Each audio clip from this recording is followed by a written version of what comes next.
Bazı yolculuklar vardır, insanı yeni yerlere götürür. Bazı yolculuklar ise insanın karakterini, sadakatini ve vicdanını sınar.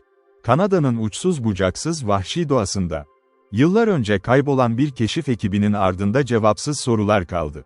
Açlık, soğuk ve ölüm korkusunun gölgesinde verilen kararlar, geride kalanların hayatını sonsuza kadar değiştirdi. Peki bir insan, hayatta kalmak için ne kadar ileri gidebilir? Ve en önemlisi, gerçek, yıllarca karların ve sessizliğin altında saklı kalabilir mi? Şimdi, gizem, macera ve insan ruhunun sınırlarını keşfedeceğimiz bu yolculuk başlıyor. İyi dinlemeler. Vernon kararlılıkla balık tutuyordu. Tamamen aşktan kaynaklanmayan, sporun getirdiği bir kararlılıkla. British Columbia Nehri'nin suyu diz boyu geliyordu ve nehir buz gibi soğuktu. Lastik botları kötü yırtılmış ve sızdırmıştı.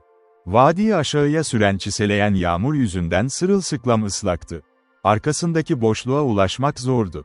Bir kenarda duran kaya yüzünden. Kolunu her alçattığında saatlerce süren yoğun çalışmanın acısını hissediyordu. Ama sol tarafında başka bir ağrı daha vardı. O da yetersiz yiyecek yüzündendi. Balıklar ise utangaç bir şekilde direniyordu. Birkaç yüz metre ötede dere kükreyerek yükseliyordu. Uzun bir yamaca, çılgın beyaz ve hızlı bir yağışla aşağıya fırlatılıyordu. Ve sonra, havuzun cam gibi yeşil yüzeyine, köpükten oluşan bir kamak gibi dökülüyordu. Islak kayalar, suya sıkıştırılmış kaya dişleri. Aralarında sahilde kalmış kütükler ve beyazlaşmış dalların kütleleri. Dere, bunlarla dolu bir izlenim sunuyordu. Daha geride, sıçrayan sisin ve yırtık sürüklenmenin yarı gizlediği servi ve sedir ağaçları vardı. Bu ağaçlar kanonun kenarlarına tırmanıyor gibiydi ve ötesinde, ağaçsız tepelerin loş, yuvarlak zirveleri yükseliyordu. Bazılarında kış için kar çizgileri vardı. Bu çizgiler, kışın alışılmadık derecede erken yaklaşma tehdidini barındırıyordu. Gökyüzü alçalırken ve gün ışığı solmaya başlarken, bu resim son derece ıssız bir görüntüydü. Yırtık geyik derisi ceketi ve şekilsiz şapkasıyla. Yalnız bir adamın silüeti bir şekilde orada oturuyordu. Kıyafetleri, kaya ve çakılların gri beyaz rengiyle eşleşiyordu. Onun sade formu ve çevik hareketleri, bronzlaşmış yüzünün titizliği ve gözlerindeki kararlılık. Hepsi, gözlemin hızlılığını ima ediyordu. İnatçı bir dayanıklılık ve yorulmak bilmeyen faaliyetler. Vahşi kuzeyde yalnız bir hayat ancak böyle sürdürülebilirdi. O, bu atık topraklardaki vahşi yaratıkların uyanıklığına sahipti. Ve buna kesinlikle ihtiyacı vardı. Etrafında korkutucu bir vahşi doğa uzanmıştı. British Columbia'nın daha sıcak ve daha misafirperver olan yoğun orman kuşağının kuzeyine doğru uzanan, büyük bir ıssızlığın parçasıydı bu. Gerçekten de bu vahşi doğa, Rockies ile Lake Winnipeg arasında daha fazla düz alan kaplayarak Kanada'nın dört bir yanında uzanıyordu. Labrador'dan ağır kereste hattının kuzey kenarındaki Pasifik kıyısına kadar. Burada çok az insan hayatı vardı. Birkaç Hudson Körfezi kürk tüccarı ve bu tür tuzakçılarla ilgilenen melez tuzakçılar. Ve bölge, yılda 8 ay boyunca tamamen donuyordu. Onu geçmenin sadece iki pratik yolu vardı. Karda köpek kızakları ya da kısa yaz boyunca göller ve nehirler üzerinde kano. British Columbia'da su yolları zordur. Ama Lisle ve iki arkadaşı kano ile gitmeyi seçmişti. Bu, kısmen yiyecek meselesinin hayati önem taşımasından kaynaklanıyordu. Tüm tedarik kaynaklarından kopuk olan adamlar için av hariç hiçbir şey yoktu. Ve o da bazı yerlerde çok nadirdi. Sırtında herhangi bir erzak yükü taşımak. Çadırlar, battaniyeler ve diğer gerekli malzemelerin yanı sıra, bu zorlu ülkede neredeyse imkansız bir görevdi. Bu nedenle adamlar, stoklarının bir kısmını aktardıktan sonra bir Hint gemisini güvence altına almışlardı. Kürek çekmiş ve direklerle atmış, gölleri ve nehirleri zor bir şekilde geçmişlerdi. Şimdi ise, erzakları tükendiğinde, hızlı ve zorlu bir portajla karşı karşıya kalmışlardı. Sonunda Lisle, başka bir alabalık daha yakaladı. Yürüyerek kıyıya çıktı ve yakaladığı bir düzine balığa pişmanca bir gülümsemeyle baktı. Bu da yapılmıştı. Ortalama kiloları yarım pound bile değildi. Kötü sayılabilecek bir günün çoğunu, onları yakalamak için harcamıştı. Ama en azından açlıktan kurtulmuştu. Geriye doğru yürüyerek, yükünü kaplayan küçük bir düz şeride ulaştı. Bir kaya uçurumunun altında, kayaların arasında bir ateş yanıyordu. 2 ya da 3 küçük ağacın altında bir çadır duruyordu, rüzgarla boğuklaşan ladinler. Ve uzun nehir çizmeleri giymiş, yırtık pırtık kıyafetli bir adam, çiseleyen yağmura rağmen alevin yanında, dirseğine yaslanmış halde yatıyordu. 30 yaşından birkaç yıl üzerindeydi, yani Liesl'ın yaşlarındaydı. Ama görünüşüyle Liesl'dan farklıydı, vahşi doğadaki evindeydi sanki. Aslında Nasmith, maceracı bir İngiliz sporcusuydu. Bu durum, onu hem şahsiyet hem de karakter olarak adil bir şekilde gösteriyordu. "Çok değil," diye yorumladı Nasmith, Liesl'ın uzattığı alabalığa bakarak. "Yarın bizi neredeyse hiç taşıyamazlar. Ve kanodan sadece birkaç tane aldım, troll. Burada durarak hiçbir şey kazanamadık ve zaman çok değerli." "Kesin bir şey," diye onayladı Lisle, alabalığı temizlemeye başlarken. "Taşınma işi, yarın ışıkla birlikte atlamaya başlamamızla hemen başlar." "Jake nerede?" "Geyik aramaya gitti," diye cevap verdi Nasmith. "Kamp kursa bile, bir tane vurmadan bütün gece menzilden geri gelmeyeceğini söyledi." Lisle yorum yapmadı. Ustaca işiyle ilgilenmeye devam etti. Nasmith ise onu, yarı eğlenmiş, yarı hayranlık duyan bir ifadeyle izliyordu. "Bunda ve yaptığın diğer her şeyde çok beceriklisin," dedi Nasmith uzun bir sessizlikten sonra. "Aslında, sen Jake'i kolayca yenebilirsin. Ama o profesyonel bir pecker. Tabiri caizse, doğma büyüme bu tarz bir hayata ait. Ben de öyleyim," dedi Lisle. Hava kararıyordu. Ama ateşin bakır parıltısı yüzüne düştüğünde, hava koşulları nedeniyle koyulaşmış teninin güçlü rengini vurguluyordu. Genel olarak, açıkça kesilmiş ve etkileyici bir yüzdü bu. Gerçekten de hafifçe inceydi. Berrak gri gözlerinde ve sağlam ağzında hafif bir kararlılık vardı. Kararlı bir şekilde harekete geçmeye ve gerektiğinde Spartalılar gibi kendini inkar etmeye yetenekli görünüyordu. Duyusal ya da bedensel rahatlığa çok önem verdiğini belirten hiçbir şey yoktu üzerinde. "Biraz kişisel olmama izin vermezsen, bahsettiğin bu gerçeğe şüpheli yaklaştığımı kabul etmeliyim. Ve bu beni şaşırttı," diye yanıtladı Nasmith. "Bak, seni ilk kez Victoria'daki Empress Otel'de tanıdığımda, her zamanki gibi giyinmiştin ve bir iş adamı gibi konuşuyordun. Bizi tanıtan Trafford, bazı Yukon madenlerinde iyi paran olduğunu söylemişti. Trafford tamamen haklıydı. Önemli olan şu ki, ben iki iddianın bulunmasında rol aldım. Öncesinde birçok zorlu mesleği takip ettim, çoğunlukla ormanlarda. Refahım oldukça yeni." Nasmith hala meraklı görünüyordu. Lisle gülümsedi. "Düşüncelerini tahmin edebiliyorum. Tamamen bir bushman, yani bir orman adamı gibi konuşmuyorum, değil mi? Babam bir İngilizdi ve annem Montreal'den eğitimli bir hanımefendiydi. Bu yüzden, onların biraz kendini inkar etmesi pahasına, ben doğuya okula gönderildim." Açıklama, eksik bir açıklamaydı. İngiliz babasının eski ve köklü bir aileden geldiğini belirtmeyi, içindeki çekingenlik nedeniyle atlamıştı. Babası, bir sebepten dolayı İngiltere'deki akrabalarıyla acı bir şekilde kavga etmiş ve bir daha onlardan hiç haber almamıştı. Kanada'ya geldiğinde evlenmiş ve küçük, kazançsız bir orman çiftliğinde hayatına başlamıştı. Öldüğünde ise dul eşini ve oğlunu oldukça kötü şartlarda bırakmıştı. "Teşekkür ederim," diye yanıtladı Nasmith. Lisle, yabancı olarak gördüğü biri için bu birkaç detayı bile neredeyse hiç sunmamış olduğunu varsayarak bunu kabul etti. "Karşılık vermek gerekirse," diye devam etti Nasmith. "Birkaç kelime benim hakkımda bilmen gereken her şeyi netleştirir. İngiliz Devlet Okulu, sonrasında Oxford. Ama bir diploma almadan bitti. Zamanımın çoğunu kırsalda geçiriyorum. Ama bütçem el verdiğinde ve yapılacak daha iyi bir şey olmadığında yurt dışına birkaç spor gezisi yapıyorum. Bu yolculuğu da kısmen bu açıklıyor. Ama ben senin güvenini zorlamaya çalışmadım. Sana kendi güvenimi de tamamen rahatça teklif etmedim." "Sanırım öyle," diye karşılık verdi Lisle. "Bana öyle geliyor ki, Mart ayında Gladwin sefer hattına yaklaştığımızdan beri ikimizin de bazı açıklamalar yapması gerekiyordu. Biraz geriye dönmek gerekirse, seni Victoria'da tanıdığımda ve sen bana katılmayı teklif ettiğinde, bunu kabul ettim. Kısmen zeki bir yoldaş istediğim için, ama başka bir sebebim daha vardı. İlk başta, zorlu ve az bilinen bir ülkeye gitmeyi sadece bir tür İngiliz maceraperestliği olarak istediğini düşünmüştüm. Ama Gladwin Partisi'nin izine düşme endişeni görünce fikrimi değiştirdim. Haklıydın. İngiltere'deki Gladwin'ları tanıyordum, Ölen kişi eski ve değerli bir dostumdu. Yürüyüşlerinin tarihini anlatabilirim ama bunun gerekli olduğunu düşünmüyorum. Şaşırtıcı bir şekilde, sen de ona oldukça aşina görünüyorsun. Liesl'ın yüzü sertleşti. Bir adam hariç, o ölümcül durumu herkesten daha iyi biliyordu. Bir yıl önce 4 kişilik bir grup o yolculuğu yapmıştı. Nasmith ile birlikte şu an yaklaştığı o bölgeden geçmişti. Evet, dedi Liesl. Bunun bir sebebi var. Ama ben senin bildiklerini bana söylemeni istiyorum. Ateşin üzerine daha fazla dal attı. Çatırtıyla bir alev yükseldi. Bu ışık, yıpranmış ladin ağacının dallarını çevredeki karanlığın içinden çekip çıkardı. Bu, hayatta kalanın anlatısı. Bunu onun kendi dudaklarından birden fazla kez duydum, diye başladı Nasmith. Çoğu hikayenin kuzeyde alışılmadık olmadığını söyleyebilirim. Bu, yerel varyasyonlarla tekrar yaşanan bir durum.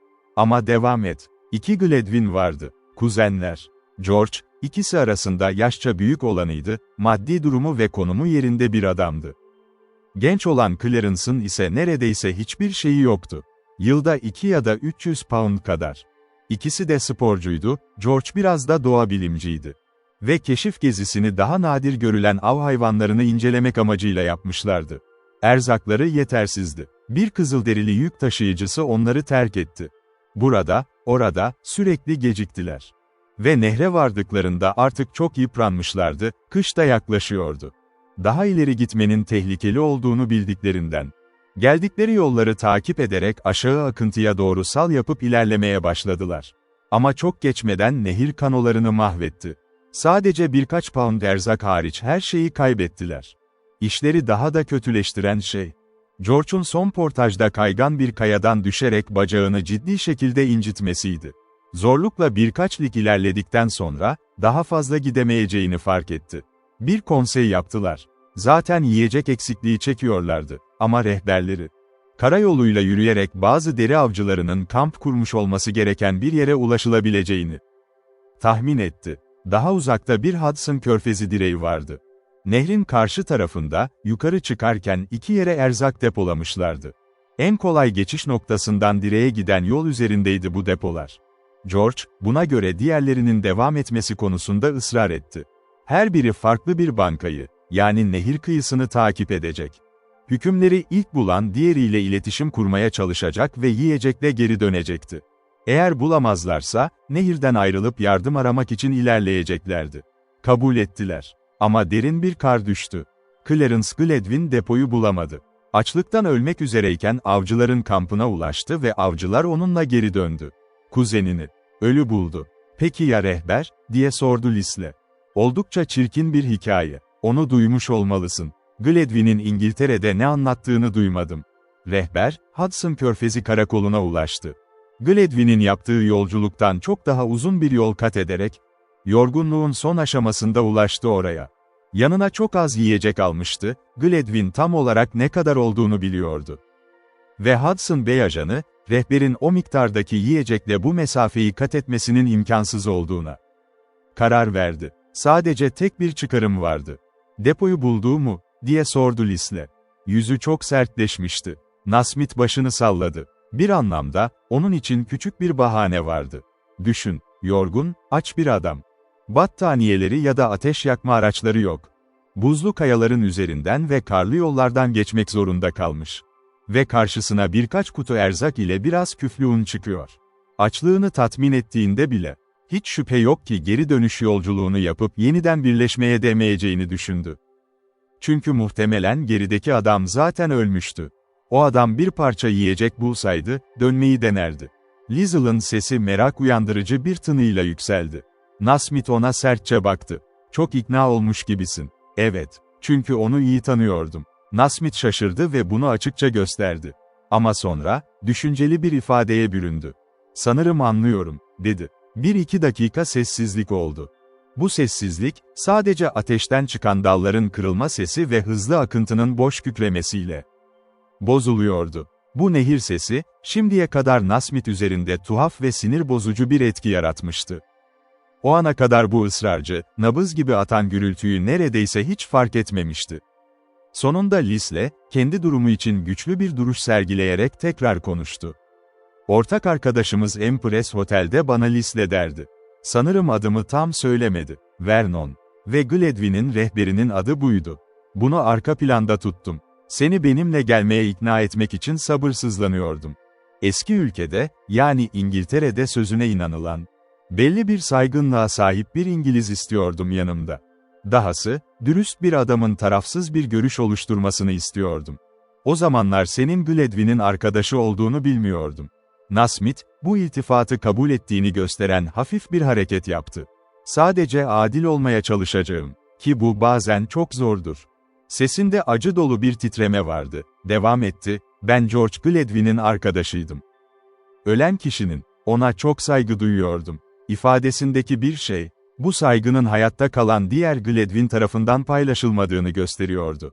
Babam ilk kez Britanya Kolombiyası'na geldiğinde, ormanlık yaşamın alışkanlıklarına tamamen yabancıydı, diye devam etti Lisle. Komşumuz Vernon ona büyük yardım etti. Takımlarını ödünç verdi, ona nasıl ağaç doğrayacağını, hayatta kalmak için ne tür sığırlar yetiştirmesi gerektiğini öğretti. Babamdan önce öldü ve bana onun ismi verildi. Ama arkasında benden büyük bir oğul bıraktı ve o da tıpkı babası gibi büyüdü. Bence o, şimdiye kadar karşılaştığım en iyi helikopterci ve karavancıydı. O da öldü. Tıpkı senin duyduğun gibi, günlerce maruz kaldığı soğuk ve yorgunluktan dolayı. Hudson Körfezi karakoluna ulaştıktan hemen sonra öldü. Kendini temizleyebilirdi. Lisle bir an için sustu. Sanki devam etmekte biraz zorluk çekiyordu. Babam öldüğünde, Vernon annemin isteği üzerine çiftlikte kaldı. Oldukça gençtim ve beni bir mesleğe başlatmak istiyordu. Vernon'ın hiçbir hırsı yoktu. Çalıyı ve ormanı çok severdi. Benim eğitimimi tamamlamam için bana yeterince kaynak sağlamaya çalıştı. Kendisi ise her iki çiftliği de kiralık bir adamla birlikte yönetiyordu. Sanırım annem, onun bana hak ettiğimden çok daha fazlasını verdiğinden asla şüphelenmemişti. Ama ben bunu sonradan öğrendim. Ve o günden beri bu fedakarlığa devam etmesini kesin bir şekilde engellediğime sevindim. Tüm bunlara rağmen, ona çok şey borçluyum. Ödeyebileceğimden çok daha fazlasını. Lisle, bir elini sıkıca sıkarak sözlerini bitirdi. En azından, onun hafızasını temizlemek için konuşurdum. Nasmith sempatiyle başını salladı. Bana dürüst bir adam dediniz, söz veriyorum. Doğru olanı yapmaya çalışacağım. Bu söz sessizce söylenmiş olsa da Lisle, arkadaşının ona vaat ettiği şeyin hafif bir şey olmadığının farkındaydı.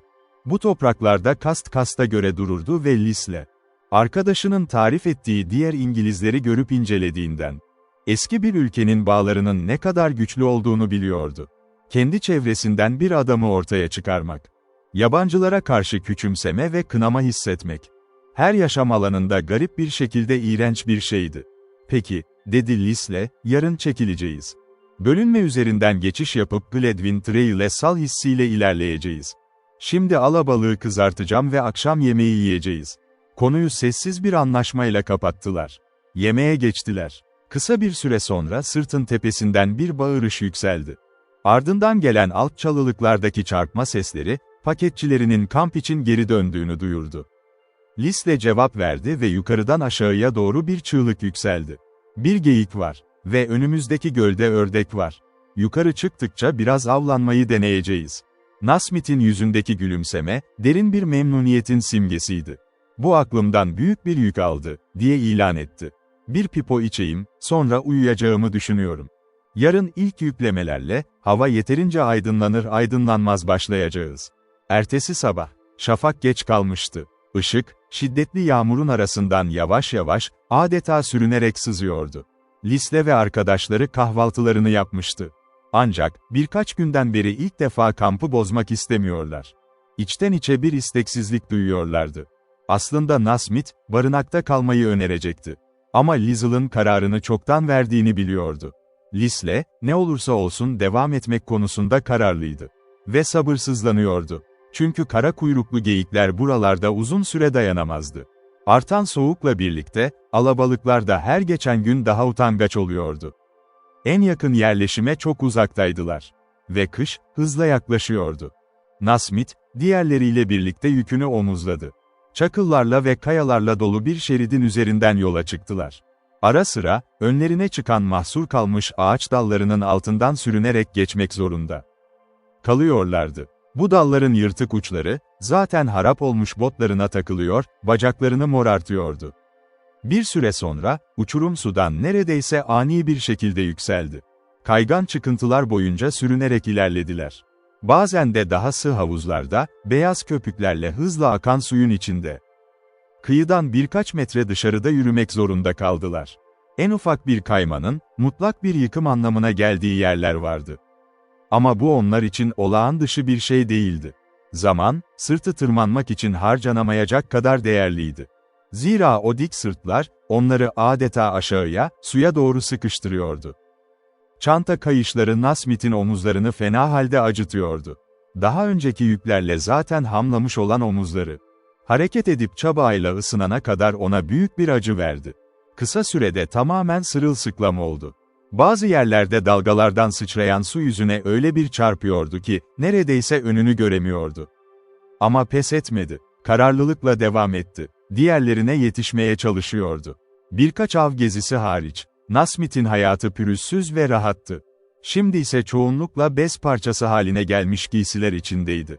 Her uzvu ağrırken, kasvetli bir şekilde gülümsedi. Eskiden bu hayattan nasıl zevk aldığını hatırladı. Keklik vurduğunda, genellikle evinden çok uzak olmayan saman veya şalgam tarlalarında yürürdü. Yüksek bataklıklara orman tavuğu aramaya çıktığında ise, her zaman altına bir midilli verilirdi. Para, eski topraklarda birçok küçük zorluğu düzeltebiliyordu. Ama yeni dünyanın bu vahşi doğasında para güçsüzdü. Burada sadece kendinize bağımlı olmak zorundaydınız. İhtiyacınız olan şeyler belliydi.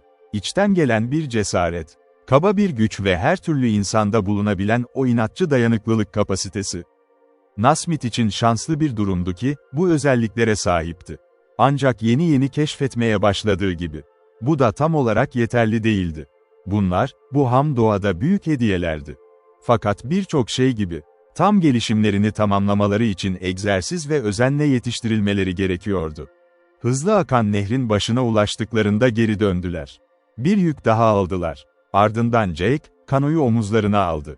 Leslie ise o sırada izleme hattının kopan ucunu tamir etmekle meşguldü. Bu hattın yardımıyla kano taşıyıcısı, kanoyu çılgınca dönen girdapların üzerinden salladı. Köpüklü kayaların arasından geçirdi. Ara sıra, zıplayan köpüklerin yarı gizlediği kanoyu fırtınalı bir akıntıya karşı biraz yukarı doğru sürükledi. Bazen Leslie, beline kadar suya batıyor, neredeyse ayakları yerden kesilip sürükleniyordu. Zar zor ayakta duruyordu. Nasmith, onun göğsünün hızla inip kalktığını ve yüzünün koyu bir şekilde kızardığını görebiliyordu. Ama bir an sonra, yine devam ediyorlardı. Nasmith, bir el yapımı teknenin akıntının bu kadar zorlu bir kısmından yukarı itilebileceğini düşündü. Bunu daha önce hiç görmemiş birine bu durum kesinlikle inanılmaz görünürdü. Ancak sonunda, bu görev onlar için fazla zor bir hal aldı. Kanoyu sudan çıkarıp, dik yokuşlar boyunca sırtlarında taşımak zorunda kaldılar. Nereye gittiklerini görmek bile çok zordu. Üstelik ellerindeki kaba kütükten oyulmuş kano. Doğu bölgelerindeki o hafif ağaç kabuğu ya da huş ağacı kanoları kadar bu işe uygun değildi. Kısacası, çok ağırdı. Başları ve omuzları kanonun altındaydı. Bir iki kez, taşıyıcı dengesini kaybedip düştü. Bu düşüşler oldukça tehlikeli ve garip oluyordu. Çünkü elleriyle kanoyu tutmak zorunda olduklarından, düşerken kendilerini korumaları imkansızdı. Yine de ilerlemeyi başardılar. Sonunda hızlı akan suların bittiği yerde kanoyu tekrar suya indirdiler. Sertçe kürek çekerek, öğlen vakti bir göle ulaştılar. Burada karaya çıktılar. Nasmith bir kayanın üzerine oturup etrafına bakındı. Sisin ve yağmurun içinden gördüğü manzara, neşesiz ve kasvetli bir geleceğin işareti gibiydi. Uzaklara doğru, kurşuni gri renkte, yer yer lekeli ve çalkantılı bir su uzanıyordu. Gölün üzerinde esen sert rüzgar, beyaz tepeli küçük dalgalar oluşturuyordu. Her iki tarafta da, yer yer kasvetli ve tuhaf bir şekilde sert ağaçlarla kaplı alçak tepeler yükseliyordu. Bu ağaçlar çok büyük değildi. Nasmith uzaktan bakınca bazı ladinleri ve hırpalanmış kuleler gibi yükselen sedir ağaçlarını tanıdı. Aralarında İngiliz karaçamına benzeyen bazı ağaçlar da vardı. Ve bunlar neredeyse tamamen yapraksız, çırılçıplaktı.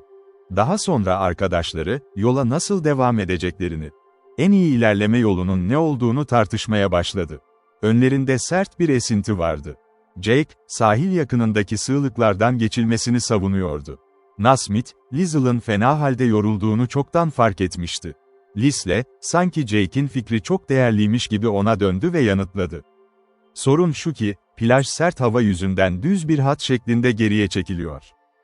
Eğer kıyı boyunca dolambaçlı yoldan gidersek, yolun 2/3'ünü kürekle tamamlamak zorunda kalırız. Oysa tam ortadan, doğrudan ana kaynağa doğru sürersek çok daha kısa sürer. Nasmith araya girmeye cesaret etti, ama ortadan gitmek çok daha zor olur, değil mi? Liesl'ın yüzündeki hafif eğlenceyi görünce kendisi de güldü. Sanırım bunun bir önemi yok. Bahsetmeye bile değmez, diye ekledi Nasmith. Devam etmek için sabırsızlanıyorsun. Hem akşam yemeği için durmanın ne faydası var? Kahvaltıdan sonra insan biraz daha dayanabilir. Liesl cevap verdi, mümkün olduğunca hızlı geçmek istiyorum. Seni durduk yere acele ettirmem, ama eğer gerekmiyorsa. Gerçek şu ki, bir insanın verimli bir şekilde devam edebilmesi için düzenli bir yiyecek düzenine ihtiyacı vardır. Tartışmasız, diye onayladı Nasmith. Ama insan yiyeceksiz de bir süre çalışabilir. Bunu zaten kanıtladık. Liesl kesin bir dille belirtti, ödemeden olmaz. Rezervlerini kullanabilirsin, ama onları tekrar yerine koymak zaman ve dinlenme gerektirir. İşimiz bittiğinde hepimizin buna çok ihtiyacı olabilir. Bu son sözlerde, Nasmith'in oldukça ikna edici bulduğu karanlık bir ima vardı. Biraz dinlendikten sonra yemeğin hazırlanmasına yardım etti. Yemek oldukça basitti. Tavada pişirilmiş, olağanüstü derecede sert ve ipliksi geyik eti parçaları ile yapılmış soğuk hamur kekleri ve her biri için birer teneke kutu dolusu sert, koyu yeşil çay. Şekerleri çoktan eriyip ziyan olmuş, yoğunlaştırılmış sütleri ise tamamen tükenmişti. Yemekten sonra kanoyu tekrar suya ittiler. Şiddetli yağmura ve karşıdan esen güçlü rüzgara inatla direnerek, karşı kıyıya doğru kürek çektiler. Kanonun burnundan sıçrayan sular ve dalgalar yüzlerine vuruyor, onları çok zorluyordu. Nasmith'in elleri su toplamaya başlamıştı. Daha da kötüsü, ellerinden birinde günün zahmetinden kalma açık, ham bir yara vardı. Ve dizleri, teknenin altındaki dallara çarpmaktan acı içindeydi. Ancak, rahatlamaya, durmaya imkan yoktu. Çabayı gevşettikleri anda akıntı onları rüzgarın altına, sürüklendiği yere doğru fırlatıyordu. Nasmith dişini sıktı. Jake ile uyumlu bir tempo tutturmaya çalışırken, Liesl arkada denge küreğini sallayarak yön veriyordu. Bu mücadele birkaç saat sürdü. Akşama doğru yağmur nihayet durdu ve bulutlar dağıldı. Tepelerin ardında harika, sarı bir ışık parlıyordu. Rüzgarın hırpaladığı bükülmüş sedir ağaçları, sırt çizgileri boyunca sert ve belirgin silüetler halinde öne çıkıyordu. Rüzgar tamamen durdu. Kısa, beyaz köpüklü dalgalar sakinleşti. Su yüzeyi yatışıyor, bakır bir levha gibi parıldıyordu. Küreklerin bıçakları, suya her girip çıktığında sanki sıvı bir ateşi sıçratıyor gibiydi. Sonunda kıyılar yakınlaştı. Tepelerin arasındaki bir vadi ağzında, çıplak bir sahile yanaşıp kamp kurdular. Akşam yemeği hazırlanıp hızla yendi. Sonrasında Jake tüfeğini eline aldı. Yan koyda birkaç ördek gördüm, diye açıkladı. Jake kamptan çıkıp uzaklaşırken, Nasmith, Liesl'a bakıp gülümsedi. Sana doğrudan gitmeni tavsiye ettiğinde, bugün söylediklerinin hepsi buydu işte. Bu doğruydu. Paketçi Jake, sakin ve sessiz bir adamdı. Vahşi doğada nadiren gereksiz bir yoruma kapılırdı. Ancak onun bu halinde hiçbir kasvet yoktu. Neşeli ama sessiz bir tavrı vardı. Her zamanki düşünceli sakinliği, girdikleri bu yorulmak bilmeyen mücadeleye asla engel olmuyordu. Hayatının en büyük kısmını, bu etkileyici sessizliğin içinde, tek başına yaşayarak geçirmişti.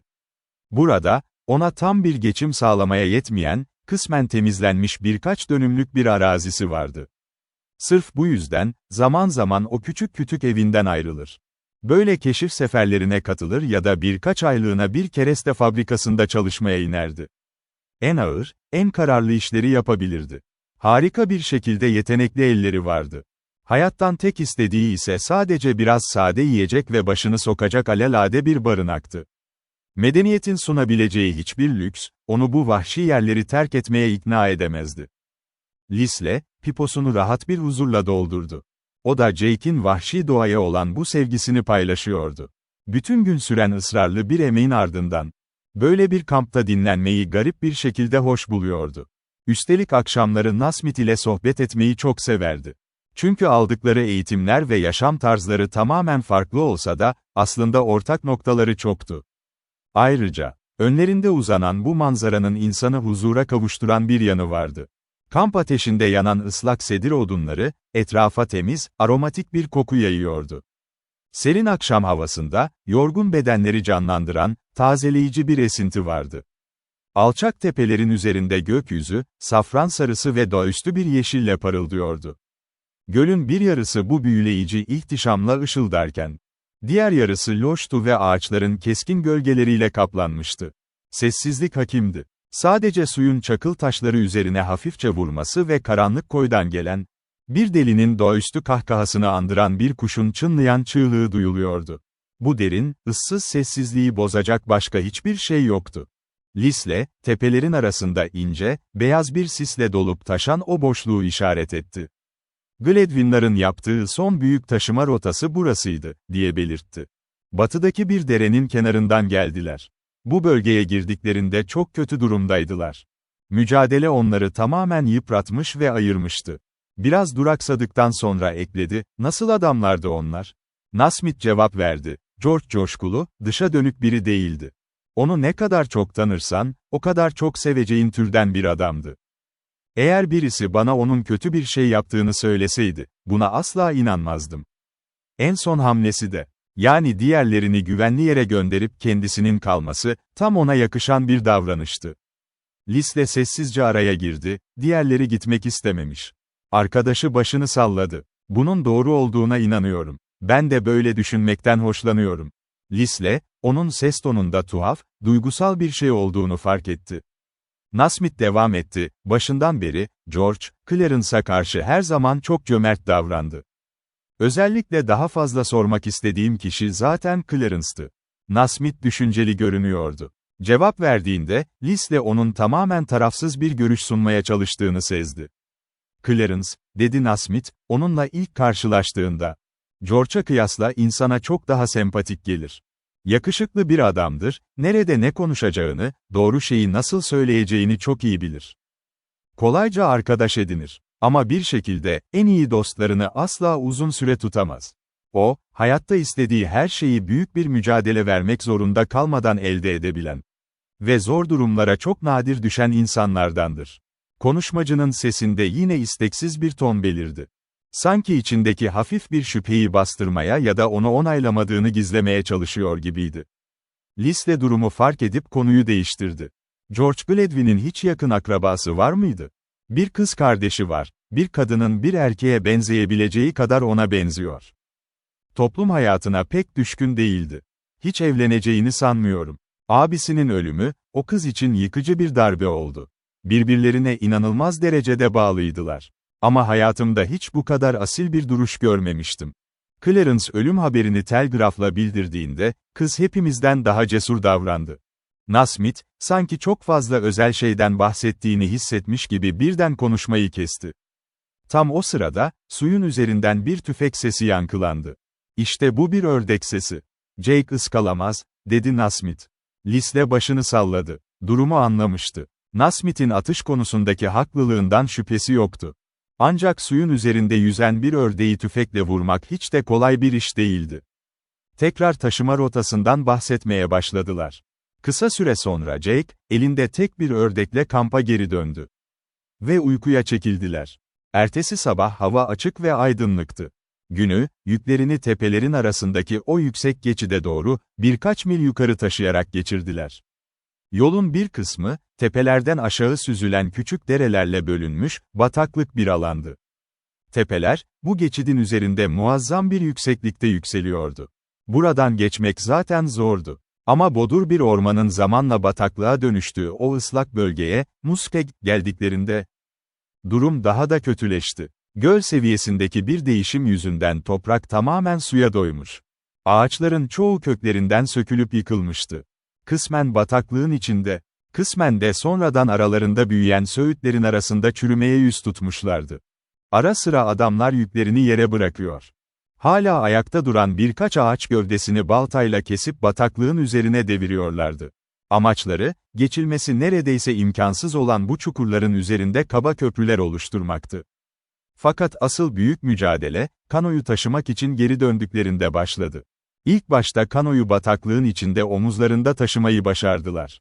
Ancak daha sonra, sayısız küçük düşmüş gövdenin ve çürümüş dallardan oluşan o zahmetli ağların üzerinden sürüklemek zorunda kaldılar. Bu kelimenin tam anlamıyla kahramanca bir emekti. Bazen sadece 60 yard ilerleyebilmek için koskoca bir saat harcıyorlardı. Liesl'ın yüzü hem endişeli hem de son derece kararlı bir hal almıştı. Buralarda av hayvanı çok nadirdi. Geyikler bu koşullarda uzun süre dayanamazdı. Ve bu yavaş ilerleyişleri, eğer böyle devam ederse, arkasından büyük bir felaketi getirebilirdi. Tamamen tükenmiş bir halde, öğleden sonra saat 4'e doğru biraz daha sağlam bir zemine ulaşıp kamp kurdular. Lisle, yorgun adımlarla ilerideki sınır tepelerine doğru yürümeye başladı. Jake ise önlerinde uzanan yolu kontrol etmek için biraz daha ileriye gitti. Nasmith, bu ağır fiziksel şartlarda diğerleri kadar zorlanmadığı için kampta kaldı. Akşam yemeğini hazırladı. Ancak getirecekleri raporları beklerken içini bir endişe kaplamıştı. İlk geri dönen Lisle oldu. Nasmith hemen sordu, "Daha yüksek, daha kuru bir rota bulabildin mi?" Lisle olumsuz anlamda başını salladı, "Kanoyu taşıyabileceğimiz hiçbir eğim yok. O yol kesinlikle imkansız." Hava neredeyse tamamen karardığında Jake de kampa döndü. "İlerideki yol o kadar da kötü değil," diye bildirdi. Ancak bu haber onları pek rahatlatmadı. Çünkü Jake'in, "kötü," dediği şey, normal bir insan için zaten korkunç demekti. Nasmith arkadaşına gülümseyerek baktı. "Yani burasından daha mı iyi?" diye sordu. "Biraz," diye yanıtladı Jake. "Eski bir patika var, oraya çıkıyor." Nasmith heyecanla bağırdı, "Gladwin'in izi mi? Yani aradığımız o patika mı?" "Evet, o," dedi Jake, sanki bahsedilmeye değer büyük bir şey değilmiş gibi sakin bir sesle. "Sanırım öyle." Nasmith, Liesl'ın yüzüne baktı. "Bu gezi için seni yoldaş olarak seçtiğimde gerçekten çok şanslıymışım. Başından beri tüm tahminlerinde haklı çıktın. Ve işte şimdi, beklediğinden bir gün önce o ize rastladın." Lisle ciddiyetle karşılık verdi, "Bu çalılıkları bilirim. Buraya kadar gelmek aslında oldukça kolaydı. Ama yine de, bazı sebeplerden dolayı, şu önümüzdeki 2 haftanın bir an önce bitmesini diliyorum." Nasmith endişelendi. Kendisini doğrudan ilgilendirmeyen o karanlık şüpheler. İster istemez zihnine sızıyordu. "Ben de öyle," diye itiraf etti. Ve ateşi körükleyip, Jake'in getirdiği akşam yemeğiyle meşgul oldu. Ertesi sabah işin zorluğunda hiçbir değişiklik olmadı. Ancak öğleden sonra, başka bir grubun bu taşıma rotasını daha önce kullandığına dair kesin izler buldular. Toprak burada biraz daha kuruydu. Küçük ağaçların daha yoğun büyüdüğü yerlerde. Bir geçidin büyük bir zahmetle temizlenmiş olduğu açıkça görülebiliyordu. Hala karşılarına çıkan bataklık çukurlara basabilmeleri için ara sıra ağaç kabukları ve dallar fırlatılmıştı. Bu durum işlerini biraz kolaylaştırdı ve daha hızlı ilerleme kaydettiler. Ancak hem Lisle hem de Nasmith tamamen sessiz ve ciddiydi. Öncüllerinin bıraktığı bu ayak izleri, onların yaptığı o ölümcül yürüyüşün hikayesini daha da belirginleştiriyordu. Gece çöktüğünde, o eski grubun kullandığı ikinci kamp yerine ulaşmışlardı. Yorgunluk ve bitkinlikle verdikleri bu mücadele, yüzlerinden okunuyordu. Lisle, alacakaranlıkta durup kamp alanına şöyle bir göz gezdirdi. "Çadır kurmak için iyi bir yer. Ama sanırım biraz daha ilerlemeyi tercih ederdim," dedi. Nasmith onu çok iyi anladığını belirterek başını salladı. "Evet," diye onayladı. "Burada derin bir uyku çekebileceğimi sanmıyorum. Etrafımızdaki her şey, yaşananları çok net hatırlatıyor. Bilmem sen de benim gibi mi hissediyorsun? Güvenilir, sağlam bir dostun. Şu ateşin hemen yanı başında açlıktan, aşırı halsizlik ve acı içinde yatıp kaldığını düşünmek. Bu, hayal etmeye bile cesaret edemediğim bir acı. Şuradaki dalları o kesmiş olmalı." Liesl'ın yüzünde, zorlukla kontrol etmeye çalıştığı derin bir acı belirdi. Bu Vernon'un eseriydi. Bu ülkede yeni olan hiçbir İngiliz, dalları bu kadar temiz ve ustaca kesemezdi. Ama şu küçük Ladin kütüğüne bak. O daha iyi bir baltacıydı. Onun tek bir vuruşta hallettiği işi, ben ancak 3 veya 4 vuruşta yapabilirdim. Hatta normalde çok az konuşan Jake bile bu durumdan etkilenmişti. O karışık alanın içinden biraz daha ilerlediler. Çalılıkların arasında, tamamen temiz bir alan bulana kadar yürüdüler ve çadırlarını nihayet oraya kurdular. Bir haftanın büyük bir kısmını kanoları karadan taşıyarak ve orada burada küçük gölleri geçerek harcamışlardı. Ve sonra, bir akşam, yeşil ve huzurlu bir tepe sırtının altında akan bir nehre ulaştılar. Burada kamp kurdular. Ertesi sabah dondurucu ve ısıran bir şafak vakti ürpererek kalktığında, Nasmith Lizel'ı ateşin başında otururken buldu. Jake biraz uzakta odun kesiyordu. Baltasının sesi, bu derin sessizlik içinde keskin bir şekilde yankılanıyordu. "Dün gece uyanıktım ve epey bir şey düşündüm," diye başladı Nasmith. "Hatta Gledwin'lerin izine rastladığımızdan ve saldırıya uğradığımızdan beri içim hiç huzurlu değil." Tırnak işareti. "Şimdi anlıyorum ki, yaklaşık 16 günlük kesintisiz bir yolculuk bizi medeniyete ulaştıracaktı. Bundan sonra hiç zorluk yaşanmayacağını mı söylüyorsun?" "Hayır." Lisle durdu ve arkadaşını büyük bir dikkatle izledi. Nasmith tereddüt etti. "O zaman, her şeyi düşününce, vakit kaybetmeden doğrudan ilerlemek belki daha iyi olmaz mı? Ve beni buraya getiren, aslında sanırım ikimizi de buraya getiren bu işi öylece bırakıp yok olmamıza izin mi verelim? Kendimi pek iyi ifade edemediysem beni affet. Ama hissettiğim şey şu. Gledwin'in hikayesi trajik bir durum, evet, ama üzerinden tam 10 ay geçti. Bir bakıma artık unutuldu. Açtığı yaralar bile iyileşti. Tarif ettiğin gibi bir adam, bir yıl içinde unutulabilir mi, diye sordu Lisle. Yüzü sertleşmişti. Nasmith, genel olarak sade ve sağlıklı fikirlere sahip bir adam olarak büyük bir çıkmazdaydı. Duyguları cömertti, ama onları kelimelere dökmekten çekiniyordu. Üstelik adildi. Önerdiği yolun tamamen doğru olduğundan da emin değildi. Diye savundu kendini. Asla tam olarak unutmayan sadık kalpler vardır. Yara izi onlarla birlikte kalır. Ama neyse ki, o ilk keskin acı çok uzun sürmez. Peki, o yarayı yeniden açmak. Doğru mu? Sanırım doğru kelime bu. Doğru mu? Durdu ve sanki durumu açıklamak ister gibi bir elini açtı. Rahmetli yoldaşın artık yardıma ihtiyacı kalmadı, o bu sınırın ötesine geçti. Hiçbir akraba bırakmadığını kendin söylemiştin. Sadece kendini düşün. Bu hüzünlü felaket hikayesini yeniden başlatmanın kime ne faydası olacak? İngiliz arkadaşların için mi yalvarıyorsun? Onlara acı vermemekten mi endişeleniyorsun, yoksa benim zarar görmemden mi? Ölmüş ortağımın adını temizleme arzumu anlayamıyor musun? Nasmith'in yüzüne hafif bir kızarıklık yayıldı. Sanırım bunu hak ettim. Ama tam olarak kastettiğim şey bu değildi.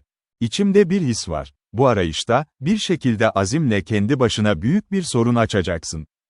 Kimseyi rahatsız etmek istemiyorum. Ama bunu göremiyor musun? Beni bu işi bırakmaya teşvik ederek, kendi adamının onuruna dair ciddi şüpheler uyandırıyorsun.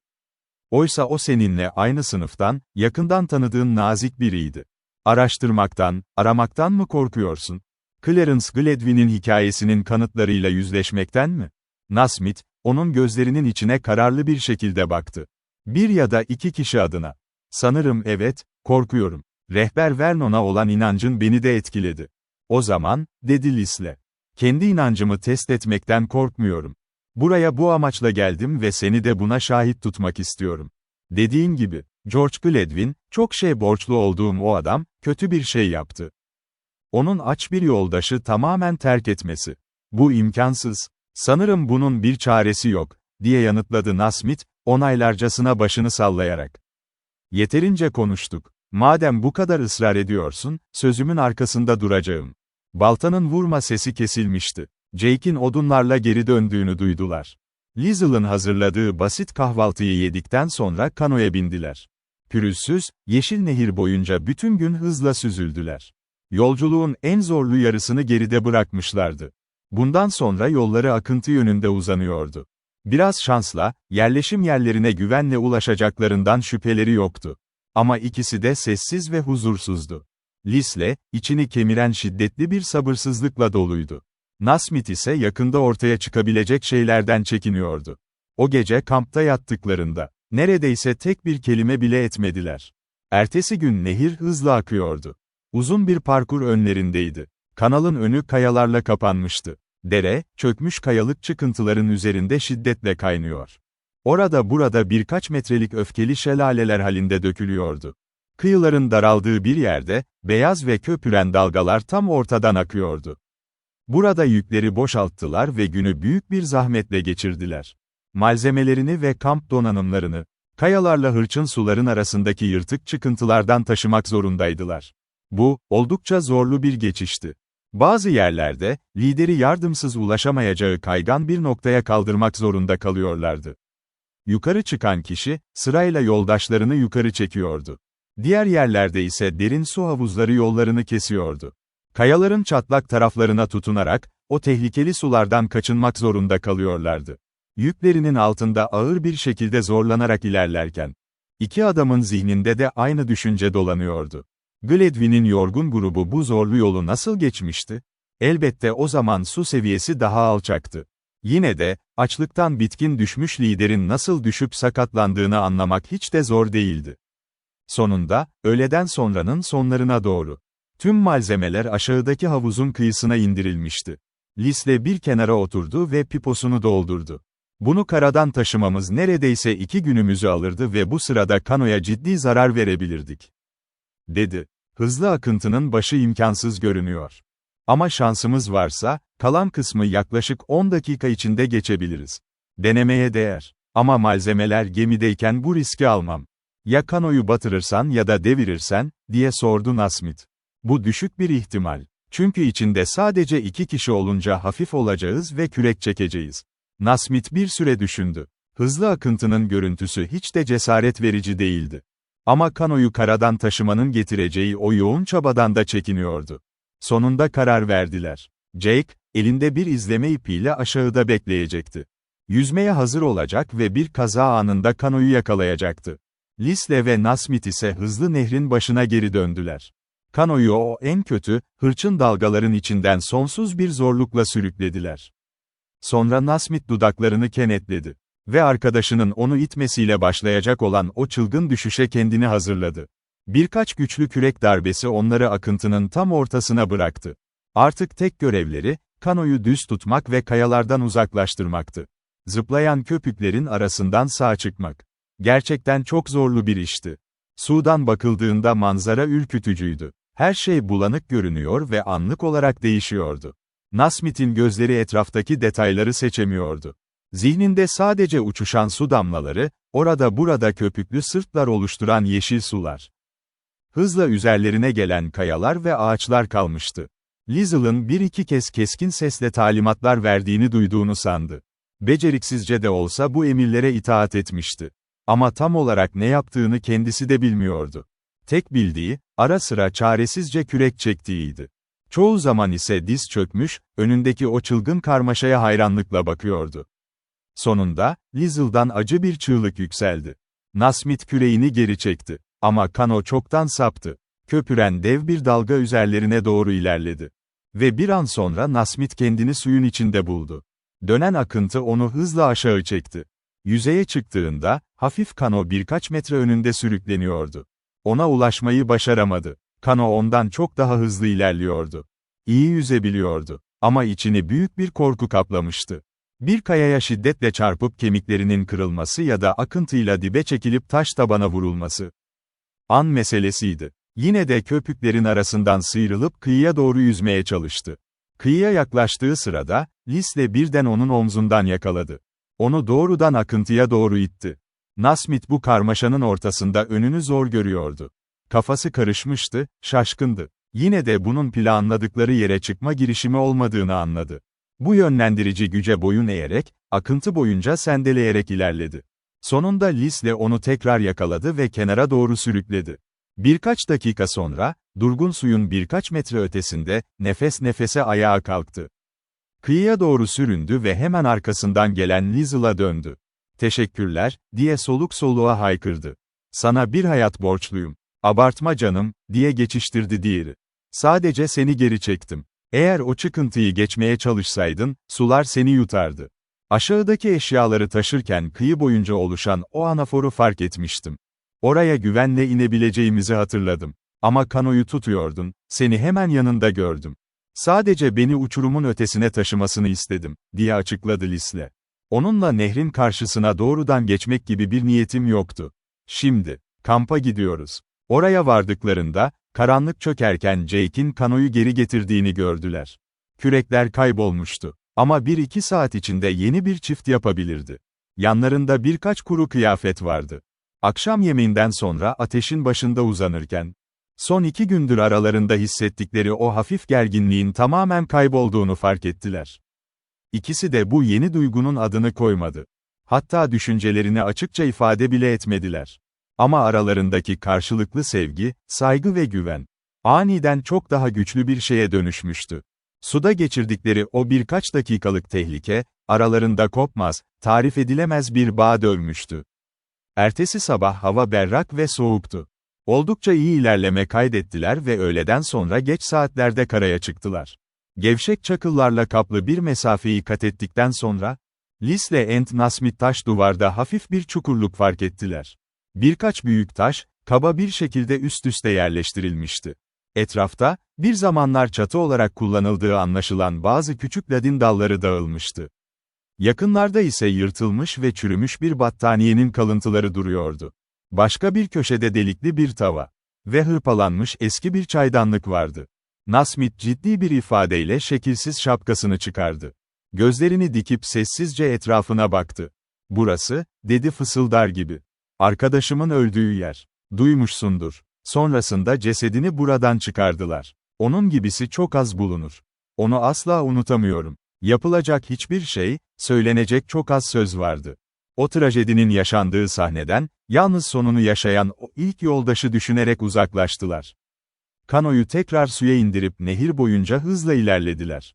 Birkaç kolay taşımanın ardından, 4 gün sonra, dik ve taşlık yamaçlarla çevrili hırçın bir nehir düzlüğünün kıyısına ulaştılar. Orada burada birkaç küçük çalı vardı. Ama hiç ağaç yoktu. Gledwin bu plajda bir gizli depo, yani bir keş yapmıştı, dedi Lisle. Eğer yakınlarda bir servi ya da sedir ağacı olsaydı, üzerine bir işaret bırakırdı.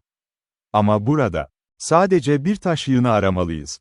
Bir süre aradılar ama hiçbir şey bulamadılar. Düz sahil ve dümdüz akan nehir. Depoyu yapan kişinin yerini belli edecek hiçbir belirgin ipucu sunmuyordu. Lisle, Nasmith'in dikkatini bu noktaya çekti. Vernon buraya indiğinde yerler derin karla kaplıydı. Onu yanıltan da buydu, diye belirtti. Diğerlerinin izinden gittiği kesin değil.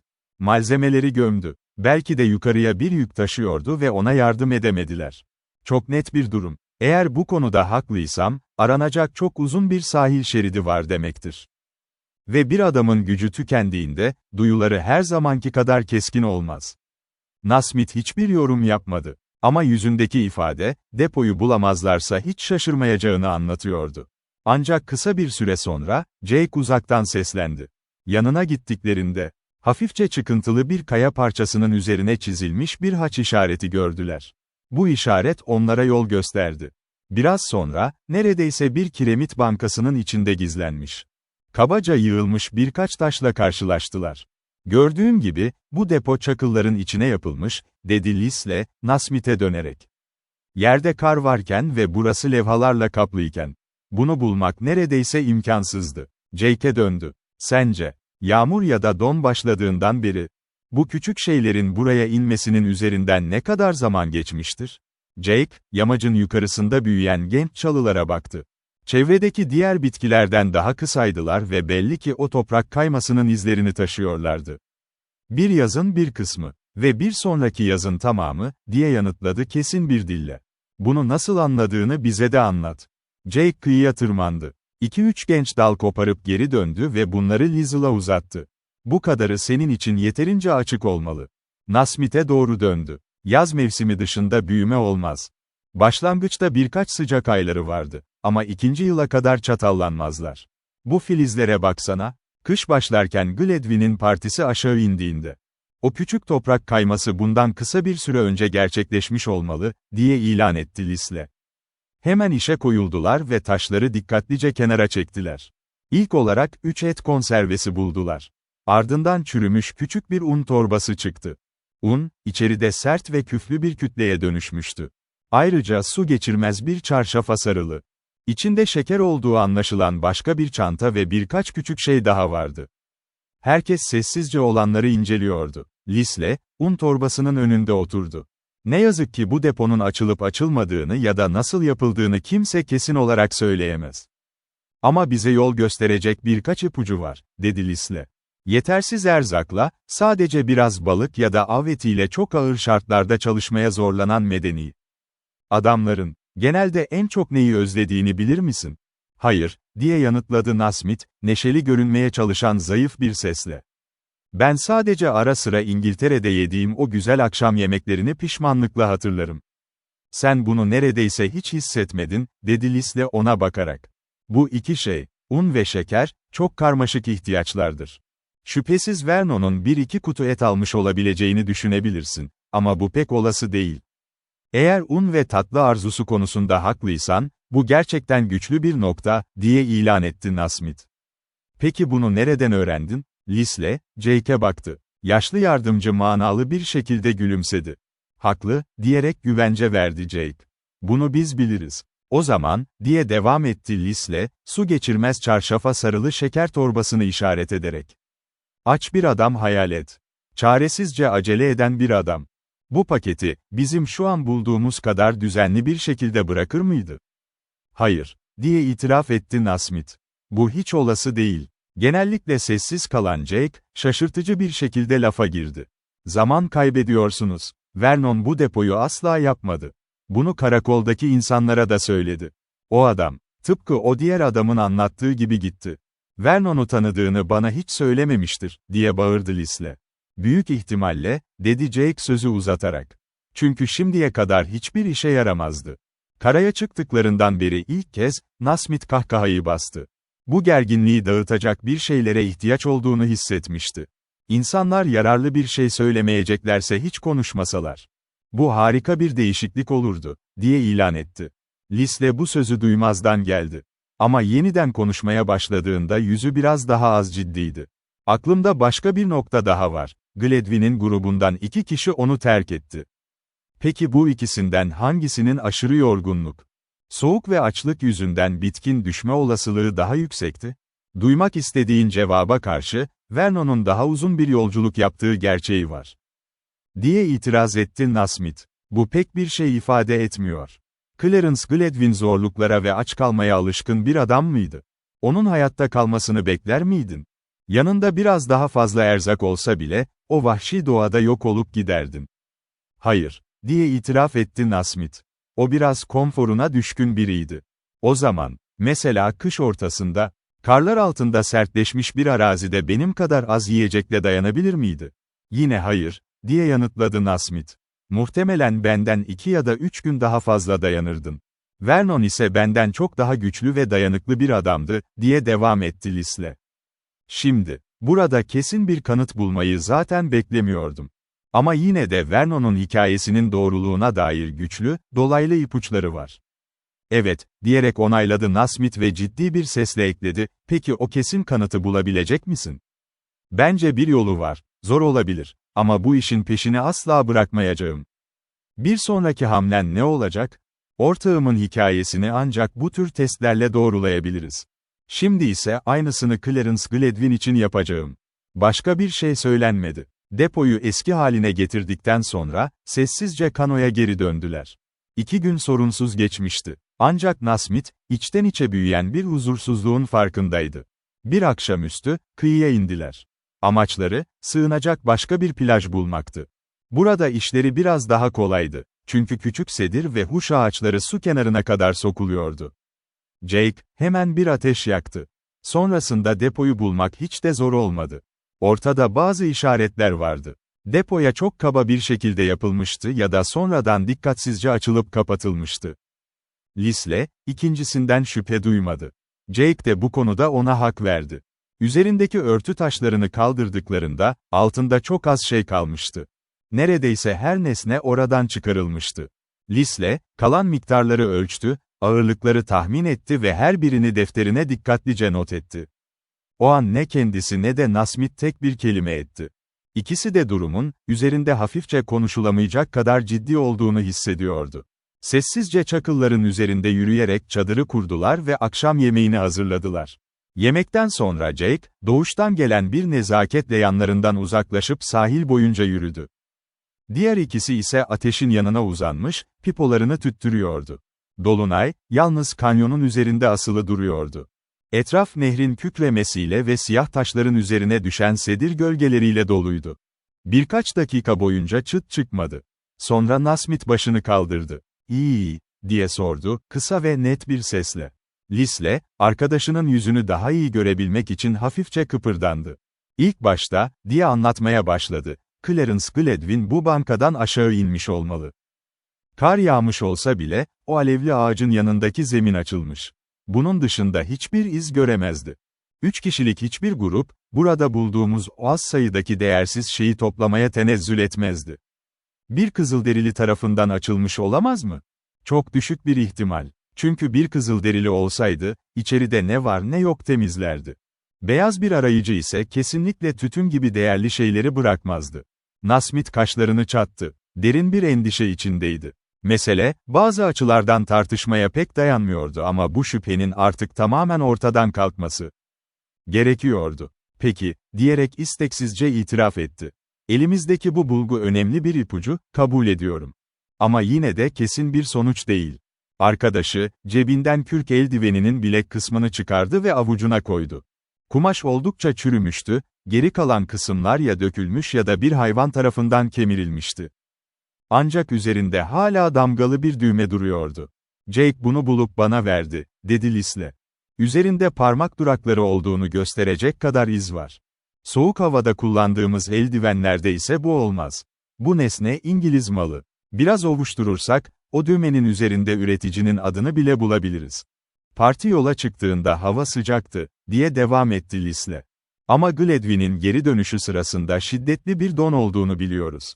Düğmeli bir eldiven insanın elinden durup dururken düşmez. Düşse bile Gladwin bunu fark eder ve alırdı. Bana öyle geliyor ki, erzak çantalarından birini açmaya çalışırken eldivenini çıkardı. Sonra da karda kaybetti ve bulamadı." Nasmith'in artık şüphe edecek gücü kalmamıştı. Yüzü öfkeden kıpkırmızı oldu. "Alçak," diye patladı. Bir eli donmuştu. Parmaklarından biri diğerlerinden farklı duruyordu. Lisle sessiz kaldı. Arkadaşının iç dünyasını anlıyor ve onunla empati kurabiliyordu. Nasmith ise acı bir hayal kırıklığı ve aşağılanma hissiyle doluydu. Kendi türünden, kendi konumundan bir adam. Birlikte yaşadığı, balık tuttuğu, ateş başında oturduğu bir dostu. Aç kalan arkadaşını yarı yolda bırakmıştı. İnanılmaz bir korkaklıkla onu ölüme terk etmişti. En kötüsü de buydu. Nasmith, arkadaşlarının cesaretini her zaman doğal bir gerçeklik olarak kabul ederdi. Evet, dahi bir adam değildi, kusurları vardı. Ama hayatını birkaç basit ve esnek olmayan kurala göre şekillendirmişti. Bir insanın böyle korkak bir nöbete nasıl kapılabileceğini anlamakta zorlanıyordu. Bu durum, Gladwin'in suçunu gözünde daha da siyah, daha da affedilmez kılıyordu. "Bu darbe çok ağır oldu," dedi uzun bir sessizlikten sonra. "Yani o adam, bunun ne anlama geldiğini bile bile geri dönmüş olmalı. Kesin bir ölüm demek bu." Lisle piposunu yeniden doldurdu. Birkaç dakika boyunca sessizce sigara içti. O sırada kampın etrafında, delice bir çığlık sesi yankılandı. Bu ses, Nasmith'i adeta çileden çıkardı. "Bu dünya dışı gürültüden nefret ediyorum," diye şiddetle bağırdı. "Sanki bizimle alay ediyor. Çok yersiz. Bu ses bana hep o uzun portajı ve şu hayalet nehri hatırlatacak. Keşke bu yolculuğa hiç çıkmasaydım. Ya da keşke tüm bunları hafızamdan tamamen silebilseydim. Bu imkansız," diye karşılık verdi Lisle, sakin bir sesle. "Artık çok geç. Burada ne yaşandığının gerçeğini öğrendin. Sonuçlar er ya da geç kendiliğinden çözülecek. Ne sen ne de ben bunları durdurabiliriz. Sadece yüzleşmek zorundayız. Acı olan şu ki, masum olanlar acı çekmek zorunda kalıyor. Zaten yeterince dayandılar. Yalnız, tam olarak anlamadığım bir nokta var," dedi Lisle. "Hudson Bay ajanının, eğer izin verilseydi bu sırrı kendine saklayacağını düşünmüştüm. Onunla tanışmıştım çünkü. Ama tüm suçu Vernon'un üzerine yıkan, Gladwin'edi. Ajanı zorlayarak onu dışarı attırdı. Neden bu kadar zahmete girdi ki? Kendi hikayesi zaten onu aklamaya yeterdi." Nasmith kararsız görünüyordu. Bir süre duraksadıktan sonra, isteksizce cevap verdi. "Sana henüz söylemediğim bir gerçek var. Clarence, George'un ölümünden sonra aile mülküne kondu. Güzel, eski ve oldukça büyük bir malikane. Kardeş sayılmazdı ama kardeşinin kişisel mülkünü aldı. Toprak mülkiyeti erkek soyundan ilerliyor çünkü. Liesl'ın elindeki pipo yere düştü. Şimdi anladım. Gledwin kar elde ediyor, benim ölü ortağım ise utanç içinde kalıyor. Ama sence o adama inanıyor musun? Kuzeninin ölmesine gerçekten bilerek mi izin verdi? Hayır, diye yanıtladı Nasmith sertçe. Bu düşünülemez. Ama onu, sanki bunu bilerek yapmış gibi suçluyorum. George'a olan görevinin yanı sıra, kendine ve ailesine karşı da bir sorumluluğu vardı. İsmini temiz tutan onurlu kadın ve erkeklere karşı bir görev. George'un ölümüyle mirasın kendisine kalacağını bildiği an, önünde tek bir onurlu yol vardı. Ne pahasına olursa olsun geri dönmeliydi. Bunun yerine, üzerinde en ufak bir şüphe izi bırakarak suçu masum bir adama attı. Lisle buna cevap vermedi. Arkadaşının önüne koyulan bu karanlık seçimde, Nasmith'in her zaman doğru yolu seçeceğinden emindi. George Gledwin'in bir doğa bilimci olduğunu söylemiştin, diye belirtti Lisle. Metodik, düzenli bir adam mıydı? Kesinlikle, dedi Nasmith. Sorunun nereye varacağını merak etmeye başlamıştı. Liesl'ın keskin mantığı ve çıkarımlarının doğruluğu onu zaten şaşırtıyordu. O zaman yolculuğu hakkında mutlaka notlar almıştır. Şüphesiz bir günlük tutmuştur. Kurtarma ekibi o günlüğü buldu mu? Evet, buldular. George'un kız kardeşine teslim edildi. Peki, kar ya da su yüzünden zarar görmüş müydü? Kötü durumda mıydı? Evet, diye onayladı Nasmith. Kitabı kendi ellerimle tuttum. Durumu tahmin etmen doğal ama bunun neyi işaret ettiğini hala çözemedim. Lisle kasvetli bir şekilde gülümsedi. O yıpranmış kitaptan bazı yaprakların eksik olduğunu söylesem şaşırır mısın? Nasmith irkildi. Yine haklısın. Birkaç sayfa gerçekten eksikti. Sanırım yolculuğun hangi kısmıyla ilgili olduğunu tahmin edebiliyorum, dedi Lisle. Metodik bir adam, depolara konan erzakları ve listeleri kesin bir şekilde not ederdi. Tıpkı bizim az önce yaptığımız gibi, birileri o depoları açıp içeriği sayabilirdi. Eğer Vernon'un takip ettiği nehir bankasındaki her şey yerinde dursaydı, bu onun depoyu bulamadığını kanıtlayacaktı. Öte yandan, eğer Gledwin'in olduğu nehir tarafındaysa, tırnak işareti, tabii ya, diyerek araya girdi Nasmith. Konuyu daha fazla deşmeye gerek yok. Her şey gün gibi ortada. Birkaç saniye sustu, ardından tekrar devam etti, ikna oldum. Ama Gledwin'in o listesi olmadan, bu iddiayı tartışmasız bir kanıt haline getiremeyiz. Şimdi ne yapacaksın? İngiltere'ye gidiyorum. Orası babamın ülkesi ve bir gün mutlaka ziyaret etmek istiyordum. Orada daha fazlasını bulabilir miyim, bilmiyorum. O zaman benimle kalmalısın, dedi Nasmith ısrarla. Bu konuda da yatıyorum. Ama kendi durumumu da netleştirmeliyim. Bu meseleye kendi iradem dışında çekilmiş olsam da sana söz veriyorum. Aksiyon zamanı geldiğinde yanınızda olacağım. Ancak Clarence Gledwin'i itirafa zorlamam. Ve elimizde tartışmasız bir kanıt olmadığı sürece ona karşı hiçbir suçlamayı kabul etmem. Teşekkürler, dedi Lisle. Kabul ediyorum. Ben seni çağırana kadar NÖTR kalabilirsin. 2 sorum daha var, sonra bu konuyu kapatalım. Neden bu aramayı daha önce yapmadın? Ve Gledwin neden depoyu sonradan yeniden düzenlemedi? Biliyorsun, geri dönmüştü. Bunların cevabı kolay, dedi Lisle. Vernon'un ölümünü çok geç duydum. Hudson Körfezi'nden bir adamla Victoria'da karşılaştığımda kuzeyin çok uzağındaydım. Gledwin geri döndüğünde ise yanında kurtarma ekibi vardı. Onların fark etmeyeceği şekilde depodaki erzakları değiştiremezdi. Ayrıca o nehrin karşı tarafındaki diğer depoya geçebileceğini de sanmıyorum. Şimdi, başka bir şeyden bahsedelim. Ertesi sabah yeniden yola koyuldular. Nehir üzerinden, daha geride kalan Hudson Körfezi karakoluna gitmek yerine aşağı akışa doğru yöneldiler. Ancak sonradan, erzakları tekrar azaldığında bu karardan pişman olacaklardı. Geceleri keskin bir don oluyordu. Buz parçaları kayaların arkasında, kıyı boyunca tembel girdaplarda toplanıyordu. Daha da kötüsü, limanlar sıklaşmıştı. Kanoyu, donmuş spreyle kaplı kayaların üzerinden taşımak tehlikeli ve son derece zor bir hal almıştı. Nasmith, yetersiz beslenmenin ve ağır çalışmanın yükünü üzerinde hissetmeye başlıyordu. Bu tekinsiz bölgeye girdiğinden beri neredeyse hiç yemek yememişti. Şimdi ise kahvaltı ve akşam yemekleri tamamen kısıtlanmıştı. Kör edici bir kar fırtınası yüzünden 2 gün boyunca durmak zorunda kaldıklarında endişesi daha da arttı. Bir süre sonra, akşam yemekleri kişi başı sadece tek bir ince kete haline geldi. Nasmith, o an o ince, düz keklerden bir düzine yiyebilecek kadar açtı. Bölünmeyi geçtikten sonra vurdukları o ara sıra çıkan ördekler artık yoktu. Hava soğuduğundan beri alabalık da görmemişlerdi, nehirde somon balığı da yok gibiydi. Ertesi sabah, kahvaltıdan sonra Lis'le bir geyik aramak için bir günü riske atmanın akıllıca olacağını düşündü. Nasmith'i tüfeğini almaya davet etti ve ikisi birlikte yola çıktı. Nehrin üzerindeki, devrilmiş gövdelerle dolu korkunç bir uçurumdan yukarı tırmanmak onlara epey zahmet verdi. Ağaçlar öyle sık büyümüştü ve rüzgarın yıprattığı dallar etrafa öyle yayılmıştı ki. Nasmith, eğer yalnız olsaydı burayı asla geçemeyeceğini düşündü. Lisle ise hızla ilerliyordu. Nasmith'in onu takip etmekten başka çaresi yoktu. Yukarı çıktıkça keresteler inceldi, ancak yamaç, keskin kenarlı taşlarla kaplıydı. Bu taşlar, zaten harap durumda olan botlarına daha da zarar veriyordu. Nihayet nispeten çıplak, kayalık bir yaylaya çıktıklarında, onları acı ve dondurucu bir rüzgar karşıladı. Rüzgar, önlerinde ince bir kar tabakası sürüklüyordu. Lisle, civardaki geyiklerin korunaklı vadilere çekilmiş olabileceğini düşünerek kararlı adımlarla yürümeye devam etti. Bu vadilerden birini bulacağından emindi. Çünkü buralarda genellikle sayıları çok olurdu. 1 saat sonra bir noktaya vardılar. Nasmith, açlıktan kaynaklandığını düşündüğü şiddetli bir baş ağrısı ve yan tarafında keskin bir ağrı hissediyordu. Tüm bunlara rağmen, arkadaşının peşinden gitmeye devam etti.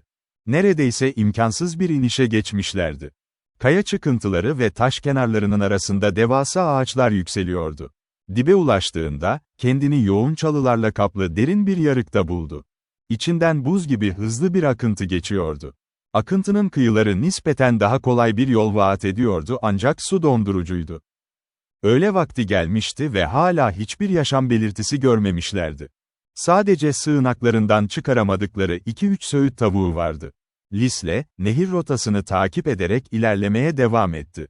Saat 3 sularında, kasvetli dalların arasından ince bir kar süzülürken Lisle aniden durdu. Elini uyarırcasına kaldırarak ağaçların arasındaki bir açıklığı işaret etti.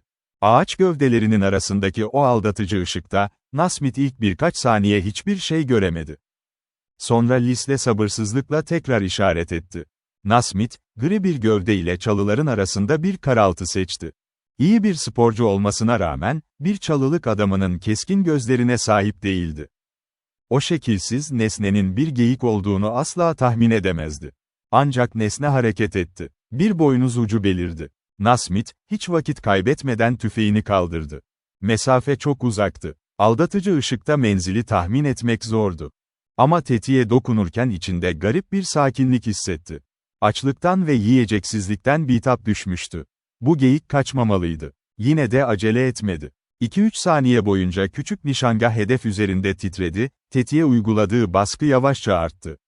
Sessizlik ve bir parıltı. Silah patladı. Duman gözlerine dolarken, neredeyse aynı anda yan taraftan da kırmızı bir kıvılcım treni fırladı. Önlerindeki çalılıkta keskin bir çıtırtı duyuldu. "Şansını denedin," diye bağırdı Lisle. "Sanırım ben atlayış anında kaçırdım. Hadi, izin peşinden gitmeliyiz." İzi bulmak kolay oldu. Geyik, engelleri her zamanki gibi temiz bir şekilde aşamayacak kadar kötü yaralanmıştı. Kırık dallar ve etrafa saçılan solmuş yapraklar, hangi yöne gittiğini açıkça gösteriyordu. Üstelik yer yer kırmızı kan lekeleri vardı. Yine de takip etmek son derece zordu. Devrilmiş ağaçlar ve yoğun çalılar yollarını kesiyordu. Ara sıra dereden geçmek zorunda kalıyorlardı. Nasmith'in nefesi kısa sürede tükendi. Çok yorulmuştu, ama arkadaşının arkasından ayrılmadı. Bir iki kez çalılara takıldı, giysilerinin yırtıldığını hissetti. Yine de o geyiğin kaçmasına izin veremezlerdi. İlerlemeye çalışırken, günlerin hızla kısaldığını ve karanlıkta kamp kurmak zorunda kalabileceklerini hatırladı. Liesl'ın ilk atışı kendisine bırakarak büyük bir nezaket gösterdiğinin farkındaydı.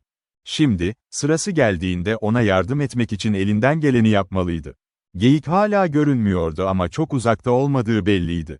Çalıların arasından gelen çıtırtılar ve kırılan dalların sesi ormanda net bir şekilde yankılanıyordu. Işık giderek azalıyor, kar daha da şiddetli yağıyordu. Sonunda avladıkları yaratık vadiden çıktı. Adamlar, umutsuz bir koşunun ardından yukarıdaki sırtın zirvesine ulaştılar. Burada, yayla ile nehir arasındaki bölge seyrek çalılarla kaplıydı. Sadece uzun, gölgeli ağaç gövdeleri seçilebiliyordu. İzi yeniden bulup mümkün olduğunca hızlı bir şekilde takip ettiler. Nasmit biraz geride kalmıştı ki. Ön taraftan bir bağırış yükseldi ve arkadaşının tüfeği bir kez daha parladı. Nasmit son bir gayretle koşmaya başladı. Kalın fırçalıklar ve dağınık ağaçlarla kaplı dik bir inişin eşiğine gelmişti. Aşağıda, geniş bir alanda suyun soluk parıltısı görünüyordu. Normalde bir insanın dikkatlice inmek isteyeceği bir yerdi burası. Ancak aşağıdan gelen o keskin çıtırtı sesleri, yaralı geyiğin suya doğru hamle yaptığını gösteriyordu. Eğer nehre ulaşırsa kaçabilirdi ve bu, açlıktan ölmek üzere olan adamlar için düşünülemezdi. Nasmit tüfeğini kaldırarak çılgınca aşağı daldı. Çalıları kırarak, kaygan taşların üzerinde sendeleyerek ilerledi. Bir iki kez ağaç gövdelerine çarptı, bacağını keskin bir kayaya vurdu. Ama durmadı. Nefes nefese suya yaklaştı. Neredeyse dibe ulaşmıştı ki, yamacın altındaki bir çalılıktan loş bir karaltı fırladı. Tüfeğin silindirinde hala birkaç fişek vardı ama Nasmit öyle bir hızla kayıyordu ki durup ateş etmesi imkansızdı. Şiddetli bir şekilde çalıların üzerine düştü. Kendini kurtarmaya çalışırken, önündeki çakıllıkları ve kayaları gördü. Lisle, birkaç metre ileride geyiğin üzerine doğru atlıyordu. Taşların üzerine varan Nasmit, Lizel'ın neden ateş etmediğini merak etti. O sırada insan ve hayvanın birlikte suya gömüldüğünü gördü. Birkaç saniye sonra Lisle, beline kadar gelen o azgın, buz gibi akıntının içindeydi. Hayvanı vahşice kıyıya doğru sürüklemeye çalışıyordu. Elinde kırmızı bir av bıçağı vardı ve kesik kesik nefes alıyordu. "Sakin ol," diye soluklandı Lisle. "Bu şekilde olmaz. Canavarı kıyıya atmama yardım et. Şimdi, çek." Geyiği sudan çıkardılar. Nasmit, bitkin bir halde yere yığıldı. Tüm gücü tükenmiş gibiydi. Yerinden kıpırdamak bile istemiyordu. Ama içi büyük bir coşkuyla doluydu. Çünkü artık yiyecekleri vardı. 2 dakika kadar sonra, Lizel'ın yanından ayrıldığını fark etti. Az sonra arkadaşı, elinde tüfeğiyle geri döndü. "Silahı düşürmüştüm," diye açıkladı Lisle. "Yeni bir mermi süremiyorum, sanırım sürgüyü büktüm. İşini bitirmek için bıçağı kullanmak zorunda kaldım. 1-2 dakika daha gecikseydin, çok geç olacaktı." Lisle hafifçe güldü. "Bilmiyorum. Karar, ancak karşı tarafa ulaştığımızda kesinleşirdi." Nasmit şaşkınlıkla sordu, "Yüzerek karşıya mı geçecektin?" "Tabii," dedi Lisle basitçe. "En azından denerdim." Nasmit nehre baktı. Geniş, buz gibi soğuk ve çok hızlı akan bir nehir. Bitkin ve yarı aç bir adamın buradan güvenle yüzebileceğini hayal bile edemiyordu. Lisle, geyiği temizlemek için ondan yardım istedi.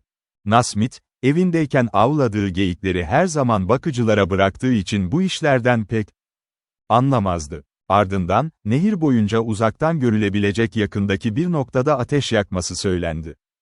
Çok geçmeden Jake, kanosuyla yavaşça yanlarına geldi. Hemen kampı kurdular. Sadece günlerce aç kalmış erkeklerin yapabileceği şekilde, o sert etle büyük bir ziyafet çektiler.